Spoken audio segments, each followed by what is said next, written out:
पत्रकार भी रहे हैं तो ये पीके फैक्टर, ये ओवैसी, ये समीकरण क्या बन रहा है और इसका क्या असर हो सकता है पॉलिटिक्स में? मैं एक बात के लिए उल्लेख करूंगा कि राजनीति के कुछ सवाल जो पॉलिटिकल पार्टीज ने उठाने बंद कर दिए हैं, कम से कम स्वराज के समूह के लोगों ने उन सवालों को उठाना शुरू किया। पर याद रखिए, बिहार के नहीं पूरे देश की राजनीति को 52 के चुनाव में बिहार समेत पूरे देश में समाजवादी पार्टी को कहा जाता था कि वो सबसे बड़ी पार्टी और बिहार में शासक पार्टी के रूप में आएगी। इवन जवाहरलाल जी ने कहा कई जगहों पर कि जयप्रकाश नारायण की सभाओं में हमसे ज्यादा भीड़ उमड़ती है, और बिहार में तो कॉन्फिडेंट थे कि 52 में हम चुनाव में आ रहे हैं।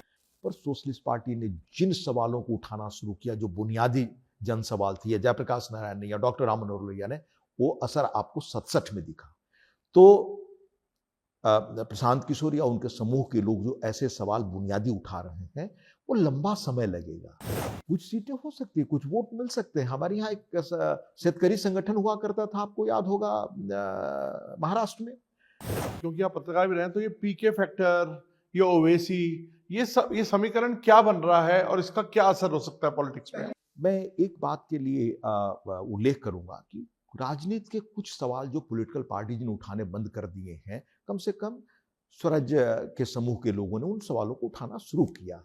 लेकिन नहीं, जैसे मैंने राजनीति में बहुत सारे शुचिता के सवाल, राजनीति में चुनाव के खर्चे का सवाल, कब कहां तक, लेकिन क्या वो डिफरेंशिएटर है? ना, मैं वही बता रहा हूं, कहां तक व्यवस्था में मतलब कहां सुधार होना चाहिए, कैसे क्या, ऐसे सवालों को। पर याद रखिए, बिहार के नहीं पूरे देश की राजनीति को 52 के चुनाव में बिहार समेत पूरे देश में समाजवादी पार्टी को कहा जाता था कि वो सबसे बड़ी पार्टी और बिहार में शासक पार्टी के रूप में आएगी।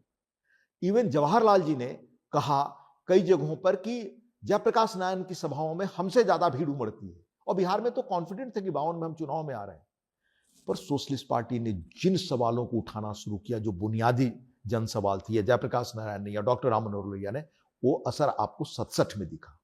तो प्रशांत किशोर या उनके समूह के लोग जो ऐसे सवाल बुनियादी उठा रहे हैं, वो लंबा समय लगेगा।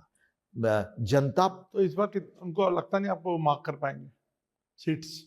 कुछ सीटें हो सकती है, कुछ वोट मिल सकते हैं। हमारे यहाँ एक शेतकरी संगठन हुआ करता था, आपको याद होगा, महाराष्ट्र में। उसके बड़े नेता होते थे शरद जोशी, जहां तक मुझे याद है। एक जमाने में कितनी सीटें उनको मिली, लगता था कि बिल्कुल लेफ्ट को भी सीट्स मिलती है। बहुत बिहार में लेफ्ट बहुत ताकतवर था। बिहार में नारा लगता था लेनिनग्राद के बाद बेगूसराय वो जगह है। बिहार में सीपीआई की सीटें जबरदस्त मजबूत हुआ करती थी। सीपीआई सीपीएम मिलकर एक ताकत होते थे, और आज भी सीपीआई एमएल के लोग ये तो देखिए, आपने खुद एडमिट किया कि जो सवाल मेन स्ट्रीम पॉलिटिकल पार्टीज ने उठाने छोड़ दिए, वो प्रशांत किशोर उठा रहे हैं। तो मतलब आपकी पार्टी ने भी वो सवाल उठाने छोड़ दिए? प्रशांत किशोर ने नहीं, मैंने कहा उस समूह ने वही लीड कर रहे हैं ना। ठीक है, पर वही नहीं, बाकी उसमें और भी लोग हैं जो समूह के सवाल उठा रहे हैं। उन सवालों को आज मेन स्ट्रीम की राजनीति भी लाए उनसे सीख करके, तो उनके लिए एक मौका, मैं ये मानता हूं। तो मैंने ये नहीं कहा कि हम सब लगातार उन सवालों को उठाते हैं, कहते हैं, और आज भी जहां पर मुद्दे अवसर मिलते हैं हम सब वो सवालों को